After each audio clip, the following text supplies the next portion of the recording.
Oke, halo semuanya, balik lagi sama gue, Luis di Kinetic ID. Jadi di video kali ini gue ingin mengunboxing sekalian memberikan impresi pertama gue soal keyboard yang baru banget dirilis sama Noir, yang dimana keyboard ini juga menjadi salah satu hadiah grand prize dari kontes gelut keyboard yang kemarin itu kami jalankan gitu ya. Harusnya pengumumannya udah diumumkan kemarin sama si John Mac.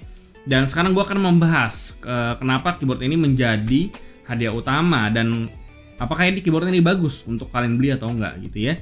Jadi langsung aja gue bahas nih. Kebetulan gue udah ada dua, yang versi Gateron Yellow dan juga versi yang Gateron Brown. Jadi langsung aja gue unboxing mungkin. Jadi di sini Noir memberikan branding Special Edition. Nih, jadi Special Edition Noir Gear Mechanical Keyboard Olive Colorway Designed by Noir Gear in Jakarta. Langsung gua unboxing ya. Kita dia dapat extra keycaps dan switch juga ada. Nah, ini untuk keyboardnya. Bentar gua buka dulu ya.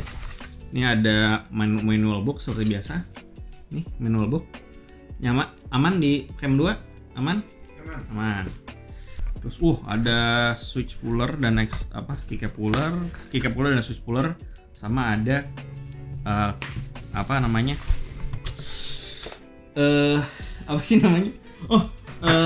Kabel braided yang tidak penting ya, karena kabel braided kalau kabel tuh seadanya aja lah. Nah, jadi kurang lebih seperti ini keyboardnya. Ya, ini keyboardnya. Noir akan menjual si OLV75 ini dengan harga 1,4 jutaan, 1499 kalau nggak salah, jadi sekitar 1,5 jutaan. Dan kurang lebih ini layout yang kalian dapetin, ini layoutnya 75% atau dengan jumlah total 84 keys, dan dia itu tidak exploded seperti JMMK Pro ataupun Keychron K1.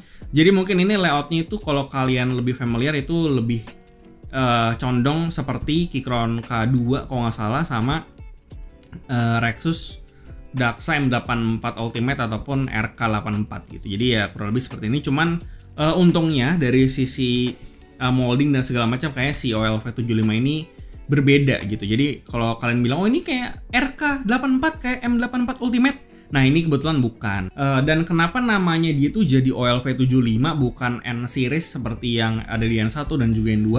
Nah, jadi si OLV75 ini namingnya itu dari colorway. Jadi mungkin si OLV75 ini lebih bakal menjadi gue nggak tahu apakah ini akan jadi limited edition atau enggak. Cuman yang gue tahu sih, yang gue ngobrol ke mereka, bahwa si OLV75 ini referensi namanya itu dari keycap colorway-nya dari si OLV75 ini. Jadi ya warnanya seperti warna olive gitu lah ya, dan ya kurang lebih seperti itu. Jadi kalau misalkan mereka ada ngerilis colorway keycap lain kayak misalnya warna merah, ya nanti mungkin namanya jadi red 75 atau gimana gitu. Jadi ya kurang lebih seperti itu kalau informasi yang gue dapetin dari mereka. Dan ini ada cutout untuk on off switchnya di bagian sini. Terus ada tempat dongle yang magnetik ya. Ini dongle-nya seperti biasa, hitam generic, nggak ada yang spesial. Ini tempatnya juga magnetik, jadi harusnya aman.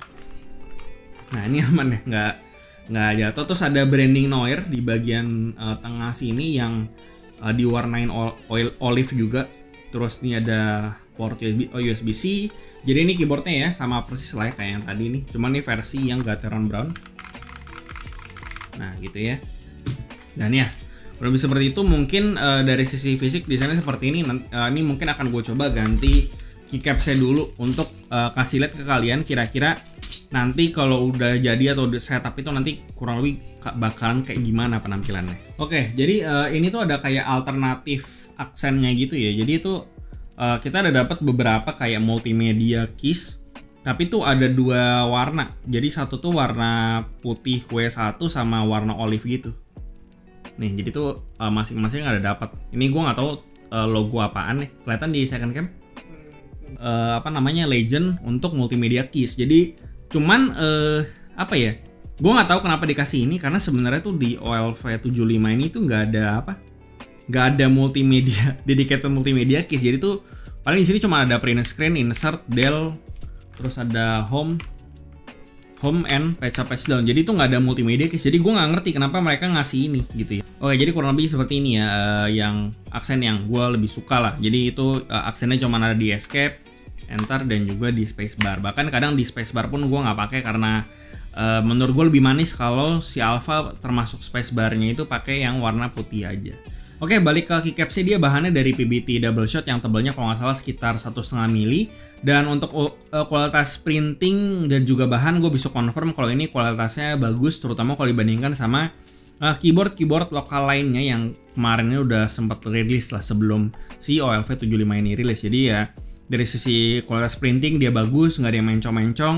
Dari sisi bahan, warna semuanya juga konsisten. Jadi gue so far nggak ada isu sama sekali soal bahan dari keycapnya. Dan dia ini profilnya itu cherry profile dan bisa dibilang si OLV75 ini adalah mungkin keyboard lokal pertama yang mass produce yang dimana dia orientasi switchnya itu dia south facing gitu.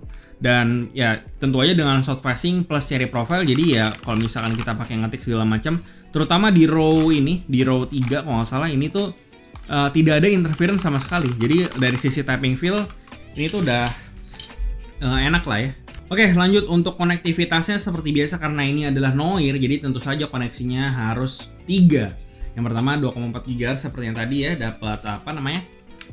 Dongle 2,4 GHz, terus ada Bluetooth 5 juga dan ada dia tuh koneksinya wired juga bisa gitu. Karena kan dapat kabel tuh tadi, mana kabelnya? Hilang, oh ini nih kabelnya. Ya pokoknya gitu untuk koneksinya, dan so far setelah gue coba pakai koneksi 2,4 GHz-nya, gue tidak menemukan masalah apapun gitu ya.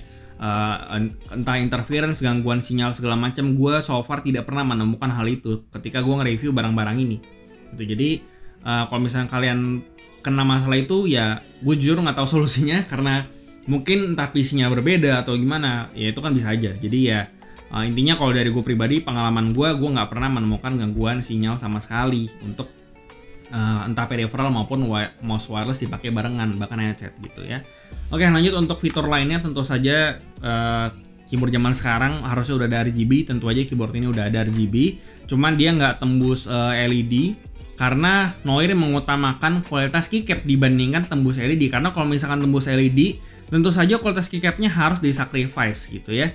Oke, selanjutnya ya, berhubung nih awal 2022, tentu saja fitur hot swap sudah pasti ada di keyboard ini, dan dia itu soketnya juga 5 pin. Ini gue kasih tunjuk aja, gue nggak tahu sih kalau gue kasih tunjuk kelihatan atau enggak ya. Oke, jadi ini ya untuk soket hot swapnya dia juga sudah 5 pin, entah KL soket atau Gateron soket, kurang lebih sama aja sebenarnya. Dan ya dengan soket seperti ini kan bisa ganti switchnya, entah switch apapun, entah Gateron yang 3 pin, kayak Gateron Ink yang 5 pin juga bisa, Zilios, Tilios, Boba, terus KTT lah, Ako lah, semua. Pokoknya segala mechanical switch tuh bisa masuk langsung ke hot swap soketnya karena dia sudah universal. Jadi tidak perlu khawatir mau ganti switch apapun, tidak masalah. Tidak perlu long pole juga karena dia sudah south facing, jadi sudah aman. Untuk masalah perswitchan kalian bisa pilih sesuai dengan preferensi aja. Nah, cuman dia itu ternyata nggak semuanya south facing. Jadi tuh di bagian row yang paling atas ini, gue nggak tahu lah ini row 1 atau row 4. Intinya di bagian F row ini dia itu masih menggunakan north facing semua.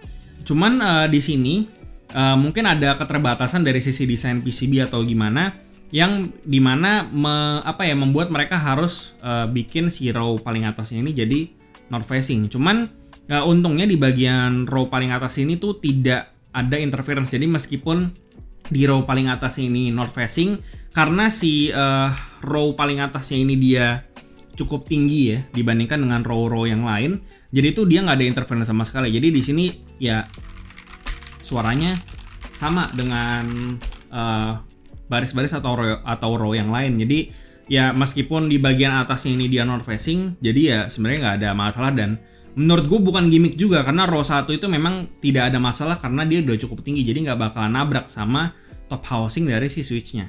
Oke, lanjut untuk jenis mountnya sendiri. Nah, si OLV75 ini dia masih menggunakan tray mount untuk dari build-nya, untuk atau konstruksi dari keyboardnya. Jadi sebenarnya kalau dari sisi typing feel sebenarnya itu tidak spesial sih menurut gue, karena ya keyboard lain yang south facing cherry profile kurang lebih feel-nya kurang lebih kayak gini-gini juga. Dan dia itu plate-nya menggunakan aluminium, jadi dari sisi akustik sih gue pribadi suka banget dibandingkan sama access plate yang biasanya itu ditemuin di keyboard-keyboard pre-built yang lain. Jadi ya karena dia alu, jadi di sini sih cukup enak lah menurut gue untuk menggunakan plate ini, dan juga soundnya gue juga suka.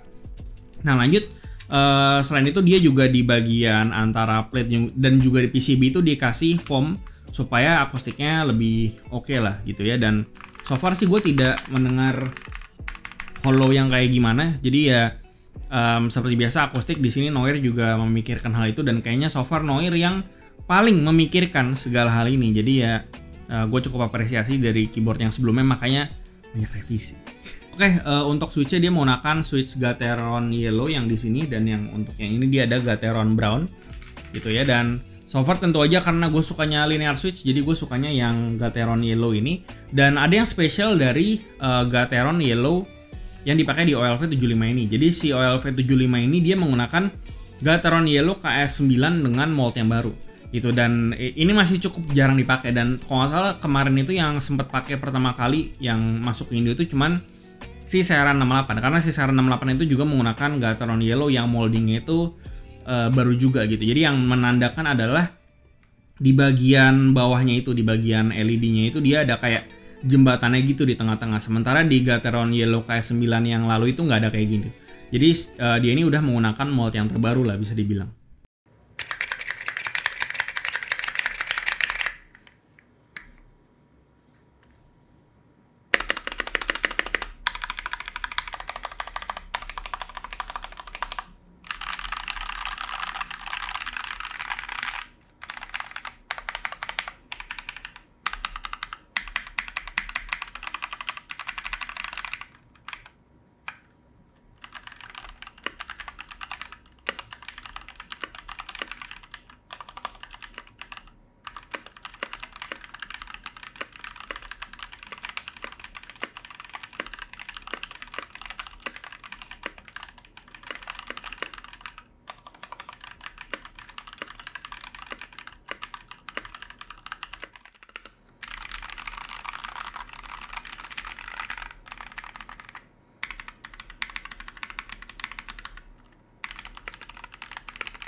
Gitu. Lanjut untuk stabilizer sendiri. Nah, ini yang paling unik dan cukup berbeda.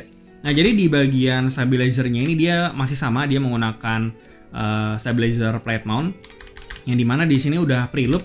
Cuman karena seperti yang kita semua tahu bahwa stabilizer dari sebuah keyboard pre-built itu cukup gacha atau random, kadang ada yang bagus, kadang ada yang enggak dan segala macam. Nah, di sini Noir bukan menawarkan sih, Noir itu memberikan sebuah solusi yang dimana setiap pembelian si OLV75 ini kalian mendapatkan 1 gram Krytox 205 Gen 0, yang dimana Noir tidak memberikan itu ke saya gitu, mungkin karena mereka tahu gue nggak stok gitu kali, jadi mungkin nggak dikirim. Cuman ya udah nggak apa-apa, intinya kalau kalian beli kalian dapat Krytox 205 Gen 0 1 gram. Itu lumayan tuh, bisa buat stabilizer. Kalau misalnya kalian ngerasa stabilizernya loopnya kurang atau loopnya kurang rapi atau gimana, kalian bisa tebelin atau tambahin atau ganti loopnya pakai Krytox 205 Gen 0 yang sebanyak 1 gram itu dari Noir. Oke, jadi untuk kesimpulannya, untuk di harga 1499 si Noir OLV ini bisa dibilang udah menawarkan sebuah keyboard pre-built yang bisa dibilang cukup komplit lah dari sisi kualitas dan hal-hal yang udah ditawarin. Karena ya dia yang pertama, yang paling penting banget menurut gue adalah dia udah south facing, karena sekarang kayaknya orang cukup picky mendengar north facing gitu kan, karena seperti yang kita tahu Cherry Profile keycap itu cukup banyak pilihannya, jadi orang mungkin lebih suka untuk pilih keycap Cherry Profile karena lebih banyak. Dan cuma sayangnya di market Indonesia terutama sekarang ini masih bisa dibilang jarang lah yang pakai south facing PCB. Dan dengan batasan seperti itu Noir setidaknya menurut gue cukup berhasil untuk mendeliver keyboard ini dengan PCB yang short facing, meskipun di atasnya masih north facing, yang dimana tidak ngefek juga karena di row paling atas itu dia udah apa ya, dia udah cukup tinggi, jadi nggak ada interference juga. Jadi ya menurut gue eksekusinya di sini cukup bagus dan pinter juga menurut gue. Dia kurang lebih seperti itu aja sih yang bisa gue bahas untuk review gue soal OLV75 ini. Jadi kalian harusnya udah tahu ya kenapa gue menjadikan OLV75 ini sebagai hadiah dari Gold Keyboard, karena keyboardnya oke gitu. Jadi ya udah jadiin hadiah Gold Keyboard aja gitu. Jadi ya selamat kembali lagi buat yang sudah dapat kemarin OLV75-nya nih. Abis ini kita bakal kirim dan ya udah, gue rasa itu aja yang bisa gue bahas soal review gue dari OLV75 ini. Dan ya seperti biasa, kasih tau gimana pendapat kalian di kolom komentar di bawah, like dan share jika bermanfaat. Follow semua sosial media kami di Facebook dan juga Instagram, lalu join komunitas kami juga di Discord dan juga line open chat.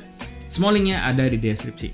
Yang terakhir jangan lupa subscribe. Gue Luis dari Knekit Akadi. Sampai jumpa di video berikutnya.